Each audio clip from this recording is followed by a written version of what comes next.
इस कार्यक्रम के पुण्यार्जक हैं स्वर्गीय श्री केशरीमल जी की पुण्य स्मृति में श्रीमती कलावती, अशोक, आशा, सुनील, सुमन, इंजीनियर अमित, इंजीनियर सुमित, शिखा, युक्ति, मुक्ति, कुणाल, तृप्ति, ऋचा, अमिश, सुरभि, ईशान एवं समस्त जैन परिवार ठेकेदार, निवासी 49 कलाकुंज, सुभाष नगर, उज्जैन, मध्य प्रदेश। फर्म कला कंस्ट्रक्शन, गवर्नमेंट कॉन्ट्रैक्टर, बिल्डर एवं डेवलपर्स।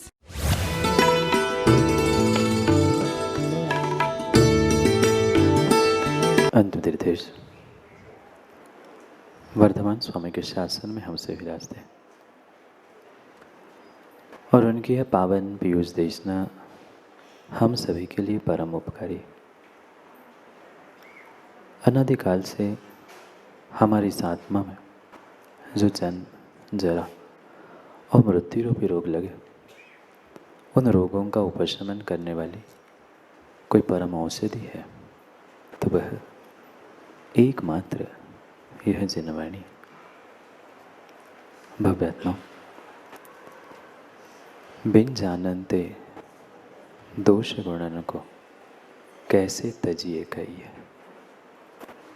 ये पंक्ति शायद कई बार पंडित जी गुनगुनाई होगी,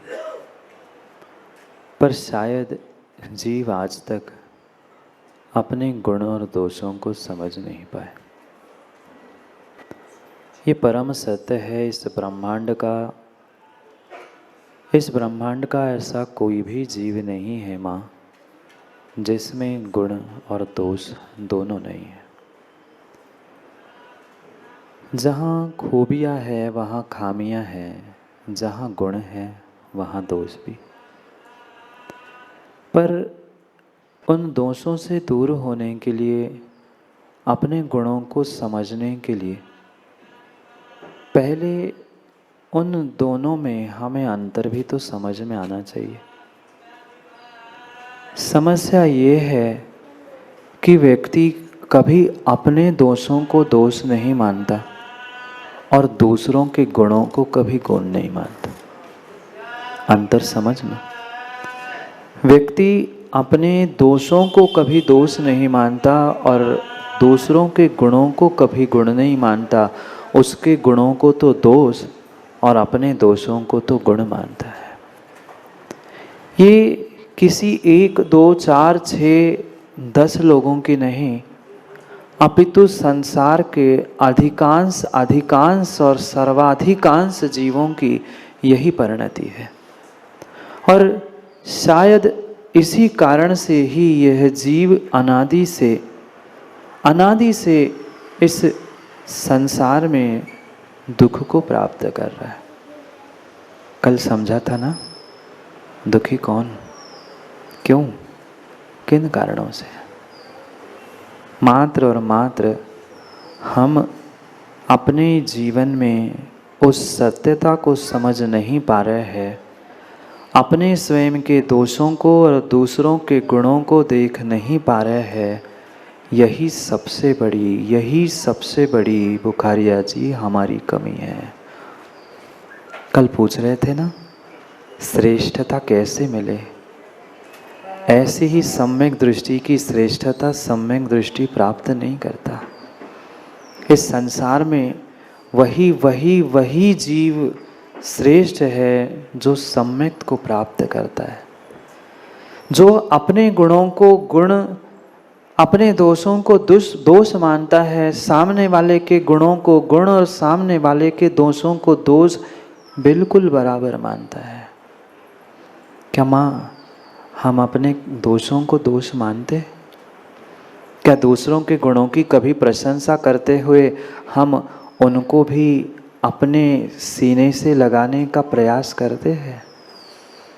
शायद नहीं करते। यही अनादि से जीव भूल करता आया है। जिससे कार्य सिद्ध नहीं होता, वह घर की सामग्री भी गोदा जी प्रयोग करता है और व्यक्ति फेंक देता है। नहीं, आजकल तो यूज एंड सब सामग्री यूज एंड थ्रो की आ गई। प्रयोग करो और जैसे ही प्रयोग हो गया फेंक दो। मात्र वस्तु नहीं, आजकल इंसानों के साथ भी यह परिणाम और यह परिणति देखने में आती है। जब तक हमारा काम बन रहा है तब तक तुम बहुत अच्छे हो, और जैसे ही हमारा काम बन गया, हमारी फील्डिंग बन गई, हमारा मंच बन गया, हमारा पिच बन गया, अब तुम कौन, कहाँ, कैसे? नहीं, ये जीवन में अवश्य समझने की आवश्यकता है कि मेरे में कितने दोष है और सामने वाले में कितने गुण हैं। मेरे पास क्या था और मैंने उनसे क्या प्राप्त किया, ये समझने की, ये सीखने की आवश्यकता है। तभी जाकर जीव कभी ऊंचाइयों को प्राप्त कर सकता है, अन्यथा कभी ऊंचाई मिल ही नहीं सकती। पर समस्या यही है, व्यक्ति अपने आप के सामने दूसरों के गुणों को, दूसरों की अच्छाइयों को कभी देख ही नहीं पाता, सोच ही नहीं पाता।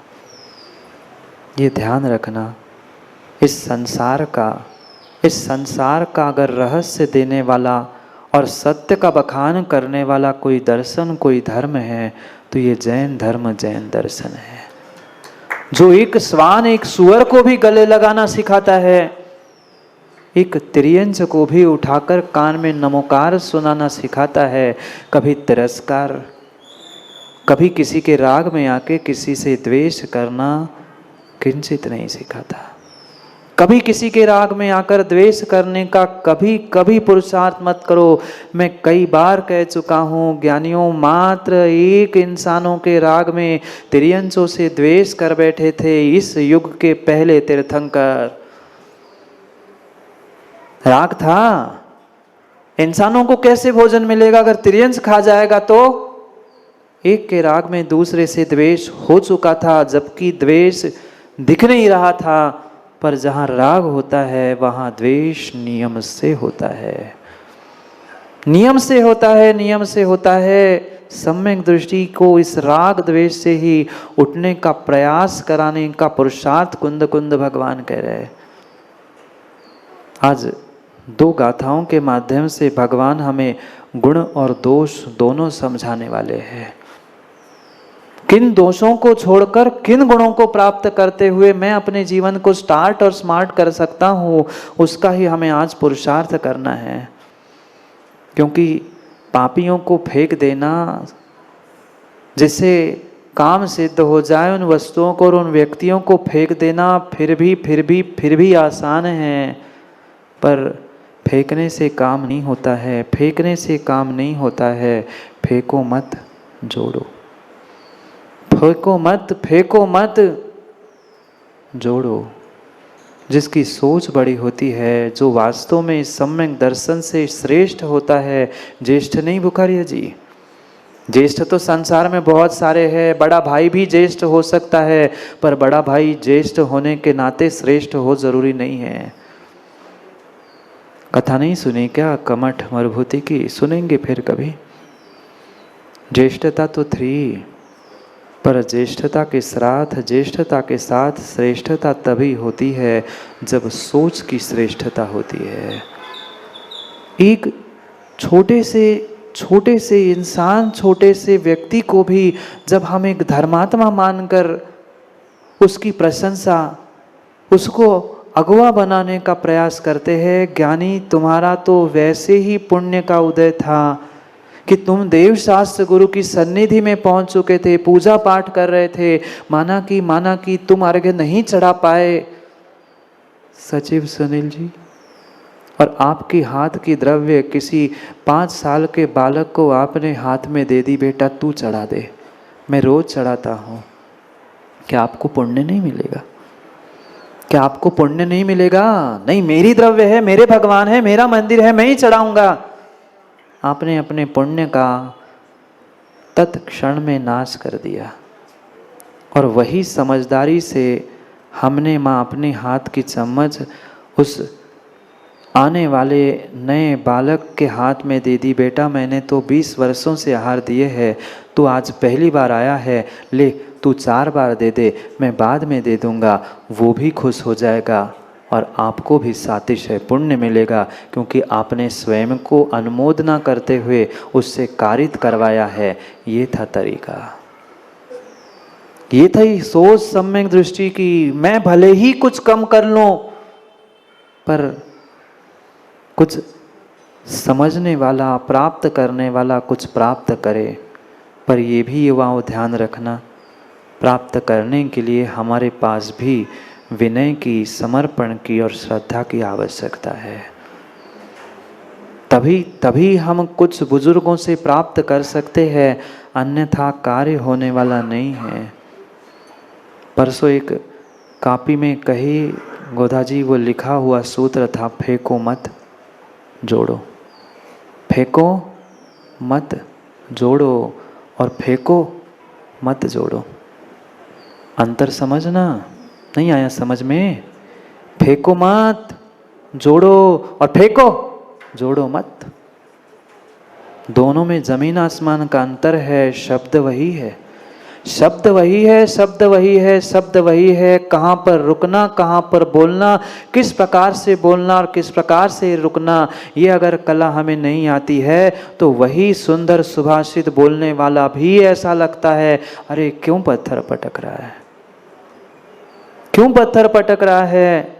भले ही कौवे जैसी काली कोयल है, पर रंग से भले ही पहचान नहीं आती, पर जैसे ही मुख से शब्द निकलता है समझ में आता है कि कौन कितना पानी में है।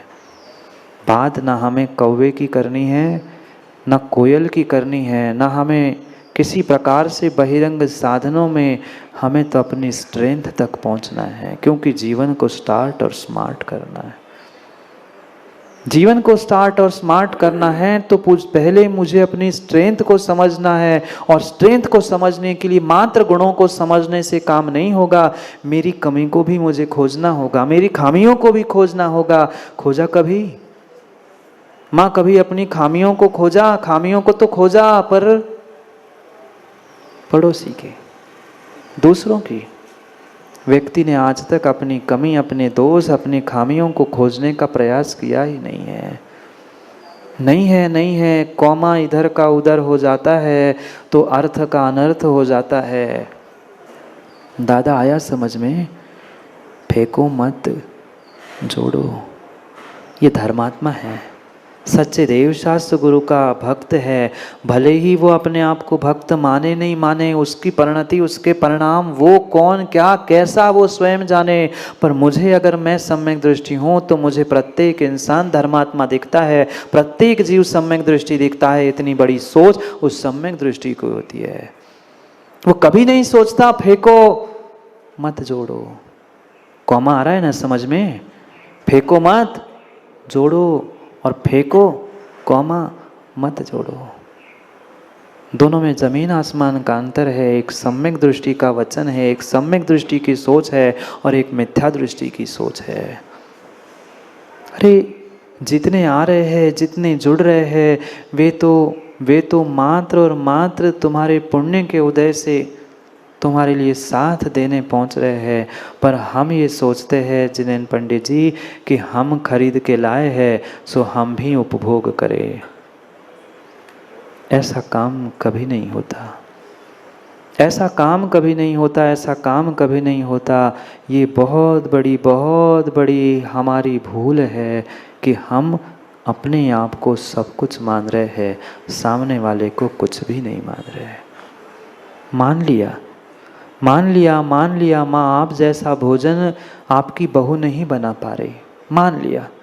कुछ क्षण के लिए ये भी मान लिया आप जैसा स्वादिष्ट भोजन आपकी बहू नहीं बना पा रही है, तो क्या कल उसे घर से निकाल दोगे? नहीं। अब घर में आई है तो सिखाना भी आपको ही पड़ेगा, सिखाना भी आपको ही पड़ेगा, समझाना भी आपको पड़ेगा। पर सिखाना समझाना वही कर सकता है जो बड़ी सोच लेकर आता है। ज्ञानी माँ ये भी समझना, सीख भी वही सकता है जिसकी सोच बड़ी होती है। जो सासू को माँ मानकर कुछ सीखने का प्रयास करती है, वही कुछ सीख सकती है, समझ सकती है, अन्यथा नहीं, अन्यथा नहीं। पहले दिन वह पाटा और बेलन आटा लेकर बैठ जाओ, आज तक जिसने बनाए नहीं वह रोटी बनाएगी कि भारत पाकिस्तान के नक्शे क्या क्या बना लेगी। पहले सोचना, विचारना, देखना, समझना पड़ेगा कि वह सच्चा सम्यक दृष्टि देव शास्त्र गुरु के पास पहुंचकर उसकी भक्ति कैसा करता है, किस प्रकार से वह पूजा पाठ करता है, किस प्रकार से वह स्तवन वंदना करता है। तभी तभी तभी जाकर हम भी तो सम्यक दृष्टि बनेंगे, हम भी तो सम्यक दृष्टि बनेंगे। अरे आज कोई डॉक्टर वकील भी बनता है तो मात्र डिग्री और सर्टिफिकेट से डॉक्टर वकील नहीं बनता, नहीं बनता, नहीं बनता। डॉक्टर वकील भले ही सर्टिफिकेट से कागजों में बन चुके हैं, पर फिर भी किसी डॉक्टर वकील के साथ कुछ दिन, कुछ समय, कुछ महीने, कुछ वर्ष रहना पड़ता है, तब समझ में आता है कि डॉक्टरी होती क्या है।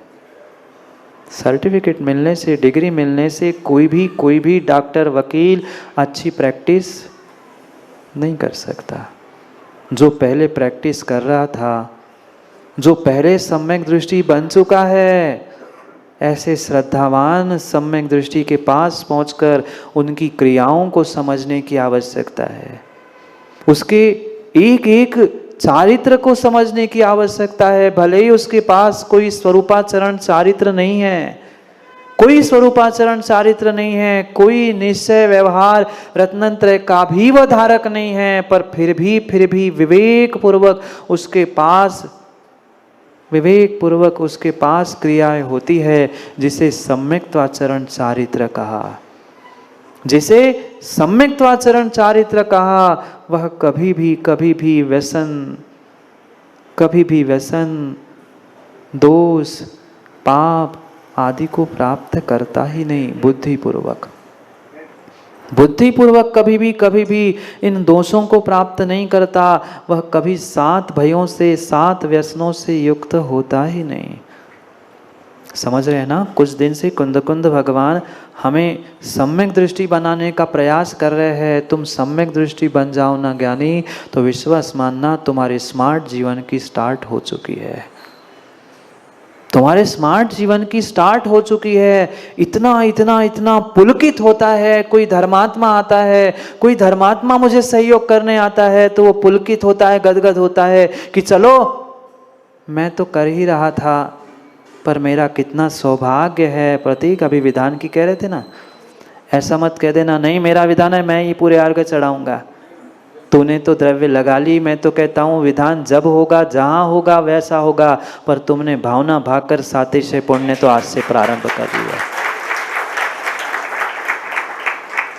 ये मत सोच लेना कि कोई आएगा वो हाथ लगा लेगा, अर्घ वो चढ़ा देगा, मैं ही कर रहा हूँ, मैं ही पूरे श्रीफल चढ़ाऊंगा। नहीं, श्रीफल तो ज्ञानी तेरा ही था, द्रव्य तो तेरा ही था। कोई भी आके मांडने पे चढ़ा ले, तुझे तो सातिशय पुण्य वैसे ही मिल रहा था। इतनी सोच बड़ी लेकर जीव जीता है सम्यक दृष्टि, और तभी तो अर्धपुद्गल परावर्तन में, सिद्धालय में पहुंचता है। मजाक थोड़ी है।